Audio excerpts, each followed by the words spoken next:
I went thrift shopping again. It's only been a week and a half. I didn't think I'd be going so soon. I wanted to maybe give it a month, but I was already passing through town and I wanted to see how many new books got onto the shelves after about 2 weeks. That way, maybe I'll go back bi-weekly. Because my storage unit is nearby, I figured that I was going to go grab some more boxes because I wanted to find the rest of my Full Metal Alchemist series and the rest of my Attack on Titan. Now I think all the books are back in the house, but I got a bunch of stuff that I would still give away.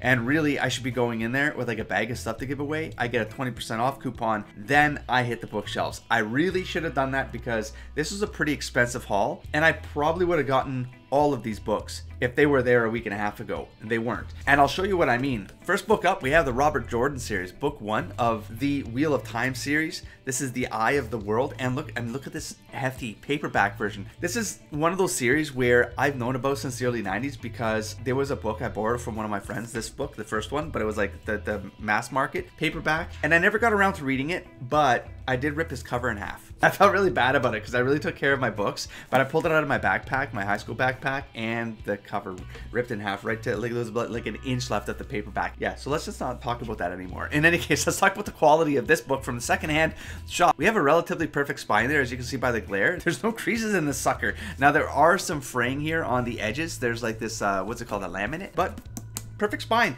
And now this is a series where I probably would have gotten in the mass paperback editions, but it's so large, like I think it's 15 books or something like that, and one of them is a prequel, that I didn't want to start it because I'd be afraid of never finishing it, which is still a real feeling. That being said, I likely wouldn't have even picked up that paperback if I hadn't also found the second book there.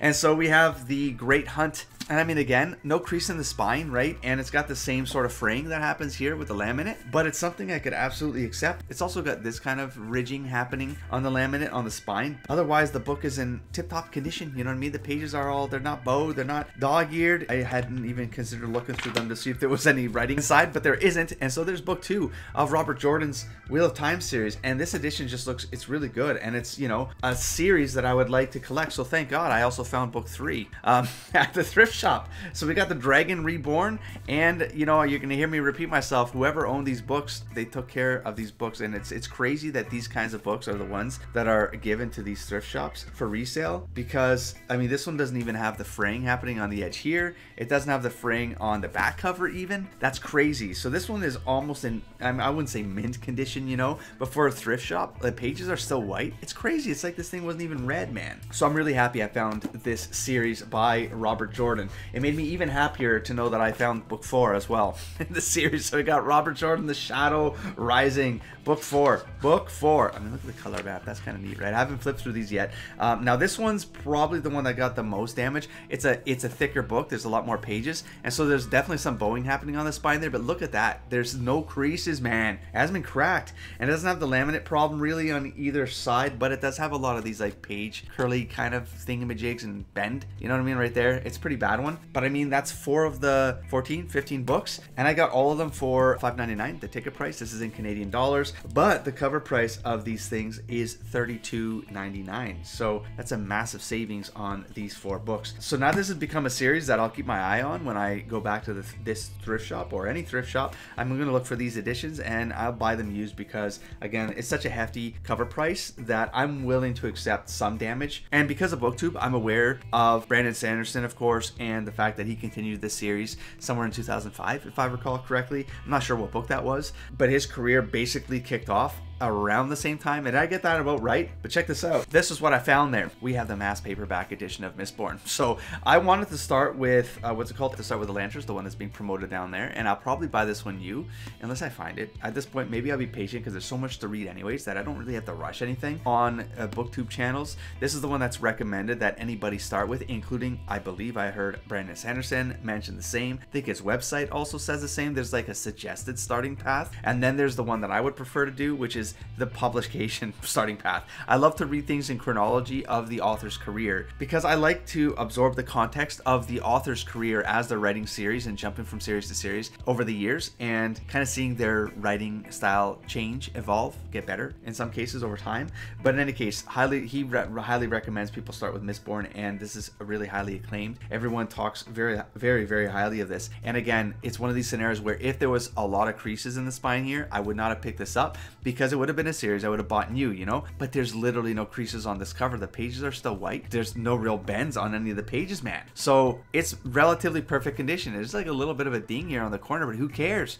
It's a perfectly new friggin' novel, man. $3.99. Cover price in Canada is $10.99. That's relatively standard for, I believe this would have been what, like 10-ish years ago. Books are more than $11 nowadays in Canada. So I mean, why pay full price, man? Now again, this would have been a series I would have maybe held off on if I hadn't also found book 2 of the series, The Well of Ascension. And again, it's white pages. This one is relatively perfect condition as well. Same little corner flare there, and the spine is not cracked. $3.99 and cover price $10.99, and there we go. So we got the second book of the Mistborn trilogy. Now, super excited because I thought it was a trilogy, and I also found the third book, The Hero of Ages, and I literally just added these to my Amazon wish list like just days before going to the thrift shop to check it out. Look at this, crazy, right? White pages, again, no creases. The spine is perfect. Oh my god, this is crazy fine. Anyways, let me get back to the story. But then I was flipping through the cover to see like what I might have been missing, right, along the way, or you know, how many books were in the series. And unfortunately, this was a 4-book series. God damn it. So I got the Alloy of Law. I scanned the crap out of that shelf. Probably an extra hour spent combing the shelf. I think I went 4 times through the shelves, and I could not find the 4th book of this. But if I were to rip through this series and need the Alloy of Law, I could always buy the book new because these are already relatively mint condition. I believe these stickers, I hope to God, these come off relatively easy, and I'm not going to wreck the cover by taking these tickets off. I haven't tried to do that yet. I don't want to discover it's going to wreck the cover by pulling off those goddamn tickets. I'd like to start Brandon Sanderson readathons maybe somewhere in the new year, just so I can kind of warm up to this channel, and because of the YouTube algorithm, I just need some time for discovery and whatnot. And before I jump into something as massive as Brandon Sanderson, I have an idea of what I would like to do for a series because I'm such a noob to even Brandon Sanderson. All of his works, I haven't read anything. So I feel like I have an idea that I like to approach the series with, but I think Elantris, I'm willing to buy that one new if I have to. If I'm ready to go down that Brandon Sanderson path for some content on this channel. So stay tuned for that. Then I found this one. Now, I don't know what this book is. I don't know what the book is about, but Joe Abercrombie comes up a lot in top lists for a lot of the booktubers out there. I'm not even sure I flipped open the book here to see if this is part of a series. Oh, that's an interesting start. It actually starts with the end. Yeah, I don't know if this is part of a series. Well, it does say that. Okay, so there we go. So it's the first law, book 1, the blade itself. So looks like there's another series I have to keep my eyes open for. Oh, there's a list right here. Also by Joe Abercrombie. I hope I'm pronouncing that right. It's the first law, and then before they are hanged. There you go. So I've heard a lot about him. I'd like to, I haven't even read the back of this book, and most of what I recall from Joe Abercrombie is his writing style. Is just something that booktubers really find fascinating about the way he writes. And so I'm looking forward to discovering that along the way, and I'll bring you back and give you my thoughts when I crack into this series. This format is kind of what I want to chase down now. I love the texture of this. There's some embossing going on here, and there's also just like some parchmenty feel, texture to the pages. It's really nice. And of course, you know, I might not have bought this if there were creases along the spine, but there weren't. It's a perfect book. There's no corner fraying. There's nothing. The pages are a little bit browny, but you know what? It's almost like I'm just going to pretend it's part of the design of the book because the entire book feels like it's a little bit parchmenty and old school. Anyways, what a great friggin' find. And this one's $4.99 cover price here. Yeah, it looks like it's a UK edition because it's £8.99. And then we have a ticket price here for the Canadian price, $14.99. So there you go, $4.99. Can't go wrong with this, man. Now the next book's a little bit random in this set because I needed to get the whole buy 4 get 1 free, and so I was always trying to find either 10 or 15, but I crested over 10. In any case, I found this one right here, Polar Horrors. It's Strange Tales from the World's End, edited by John Miller. It's British Library Tales of the Weird. I love horror, anthology, tales kind of stuff. And once again, if I see a book in like this kind of perfect condition, no creases in the spine, it says British Library here, so I'm assuming it's also, yeah, £9.99. This comes from the UK and dropped off. I don't even see a Canadian price here. I'm sure I can figure it out relative to Joe Abercrombie. So it'd be equivalent to maybe $15.99 or something like that in Canada. And it's in perfect condition, and I get to read a little bit of a horror anthology along the way because fun. It's always fun. When was this printed? 2022. Yeah, it's a freaking new book. Anyways, this is gonna be fun. I like throwing one of these in maybe once a month. I haven't got a couple of these I need to crack through. I need to start somewhere. So that's another one for the pile. There's like a couple more ghost story collection books there that I don't pick up right away because it's always like, if I need to get that 5th book to get one free, then I'll go in and just grab it because it's gonna be free. You know what I mean? So, and as long as they stay there. If they don't stay there, then it's okay. I'm gonna be okay with it. But there's a couple books I leave on the shelf just in case of my return. You know what I mean? I need to like get the numbers. But I need to get a donor 20% off. Anyways, you guys. got 3 books left. You're gonna guess these once I show the next book. You're gonna know what the trilogy is. So might as well talk about it all together. We got Lord of the Rings. I'm familiar with Lord of the Rings. I read Hobbit in university. I had to write an essay on it, and etc. etc. So I'm very familiar with the writing of J.R.R. Tolkien.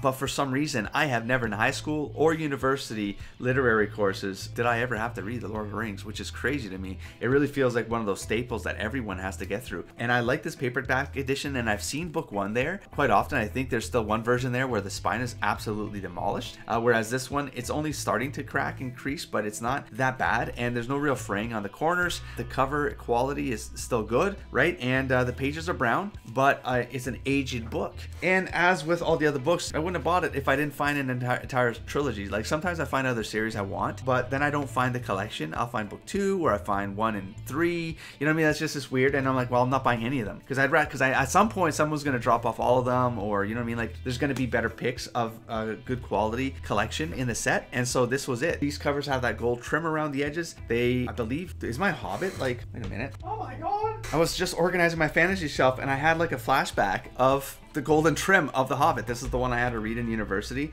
Pages a little brown. I might as well talk about it, but see my spine? That's my spine. And this was like something I had to study, man, inside and out. Look at that. It's the same. Yay! It's the same kind of edition, man. So, and I mean, this would have been, I keep on aging myself, but this would have been late 90s, folks. That's crazy that this edition goes back that far. Yeah, this paperback edition printed 1993. So there you go. Now you know when I wasn't in university in 1993, a little later than that. And then these ones, let me just see it. Maybe there's like reprintings and they just like this format, and so they keep going. 93. So I love that I accidentally collected the editions so that all the spines get to match on the shelf. Isn't that great? I think that's great.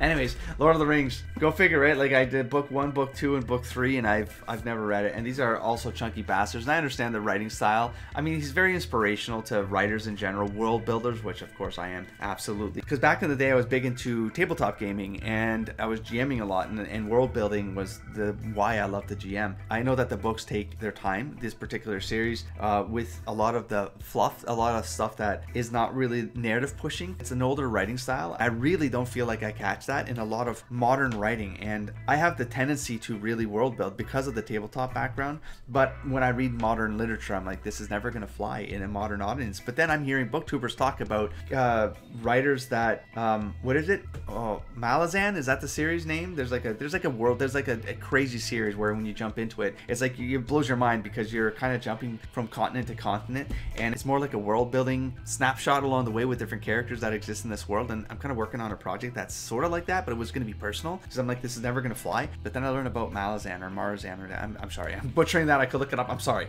but you know what I'm talking about because I hear it come up a lot on booktube. In any case, from a quality perspective, all of the spines are pretty much good, except for the book 1. It's got a little bit of a bendy thing here, but it's not too bad. And then in terms of covers, only book 2 of 3 has a little bit of let's see if the glare can catch it. There's a little bit of that crease right there in the middle. Like it's not a completely folded page, but it looks like something maybe landed on it and it just crippled it a little bit. But other than that, a little bit of a fray on the corner here, but man, it's relatively good quality, especially for books like these that are already aged, you know, and they match my Hobbit books. So it can't go wrong.